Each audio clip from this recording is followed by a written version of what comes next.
Question number 15 of NCERT exercise 13.1। तो आज हम पढ़ेंगे 13.1 का क्वेश्चन नंबर 15। वो कह रहा है consider the experiment of throwing a die if a multiple of 3 comes up, throw the die again, and if any other number comes, toss a coin। क्या मतलब हुआ इस एक्सपेरिमेंट का कि अगर हमने डाई थ्रो किया और डाई थ्रो करने पे हमारे पास क्या क्या पॉसिबिलिटीज है। अगर हम डाई थ्रो करेंगे तो नंबर 1 आ सकता है, 2, 3, 4, 5 या फिर 6, यही पॉसिबिलिटीज है। अब इन पॉसिबिलिटीज में से उन्होंने कहा है सपोज हमारे पास 3 या 3 का मल्टीपल आ गया। 3 या 3 के मल्टीपल में क्या होगा, एक 3 होगा, एक 6 होगा। तो हम दोबारा से एक डाई थ्रो करेंगे। बट अगर कोई और नंबर आया, कोई और नंबर मतलब 1, 2, 4, 5 में से अगर कोई आया तो हम एक कॉइन टॉस करेंगे। अब अगर हम कॉइन टॉस करते हैं तो कॉइन को टॉस करने पर हमारे पास दो ही आउटकम आते हैं, या तो हेड या फिर टेल, राइट। तो इससे हमारे पास सैंपल स्पेस क्या बनी गिवन क्वेश्चन की। So sample space is given bye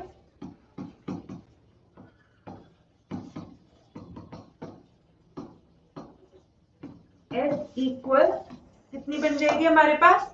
अगर हमारे पास 1 आया डाई पर तो या तो हेड आएगा या फिर टेल आएगा, ठीक है। 3 या 3 के मल्टीपल के अलावा जो भी नंबर है उस पर हमने कॉइन टॉस किया है, तो कॉइन टॉस करने पर हेड या टेल दोनों आ सकता है। सिमिलरली 2 पर या तो हेड आएगा या फिर टेल आएगा।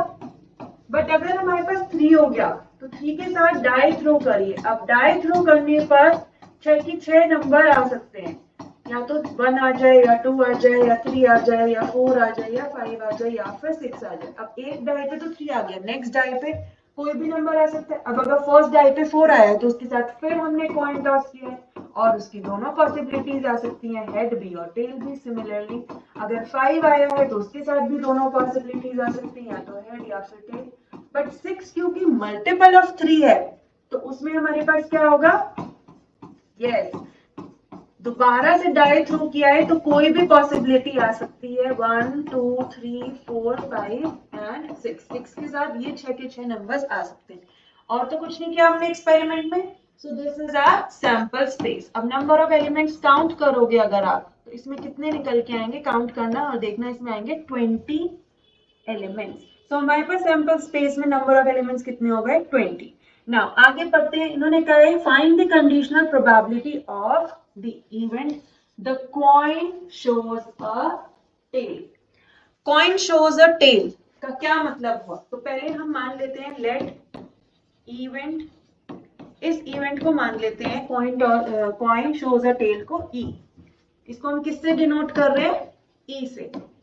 The coin shows a tail मतलब क्या हुआ कि जब हमारे पास जिन जिन केसेस पे हमने कॉइन टॉस किया है तो उस पे टेल ही आए, तो इस इवेंट में हमारे पास कौन कौन से मेंबर्स आएंगे, ये वाला 1T, 2T और 4T। Any other number 5T होगा, राइट। और कहीं टेल दिख रहा है, नहीं।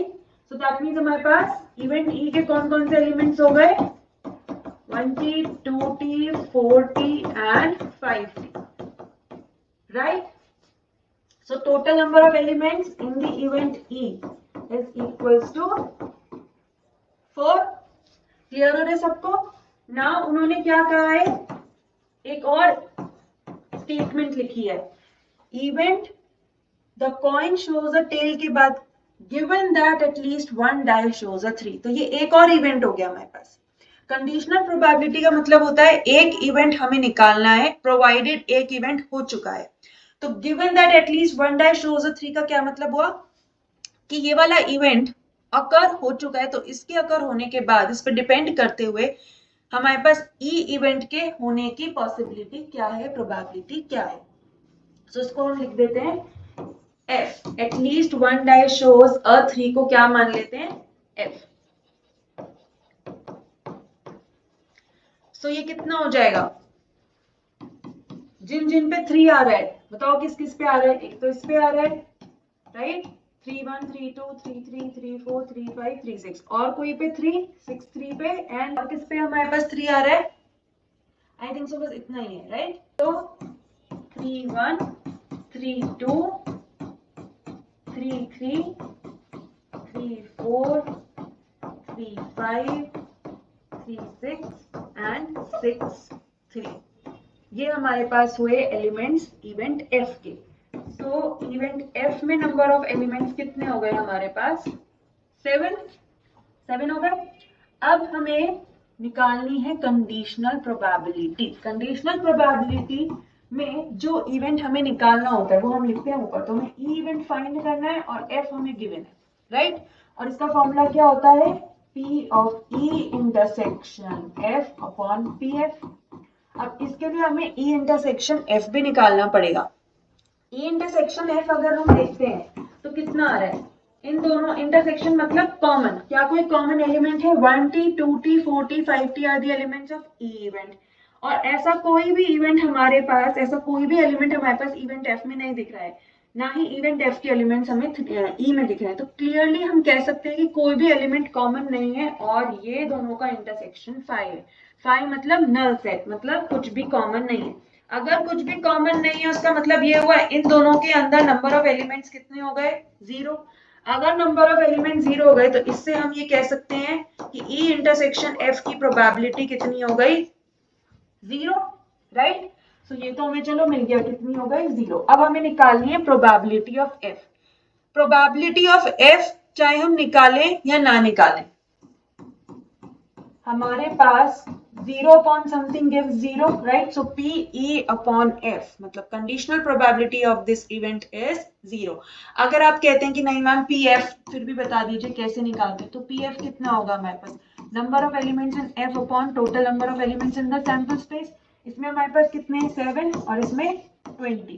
तो हम क्या लिखेंगे कि 0 अपॉन 7 अपॉन 20 कितना हो जाएगा? 0, right. So the answer of given question conditional probability कितनी हो गई हमारे पास? 0। It's the answer. I hope it is clear.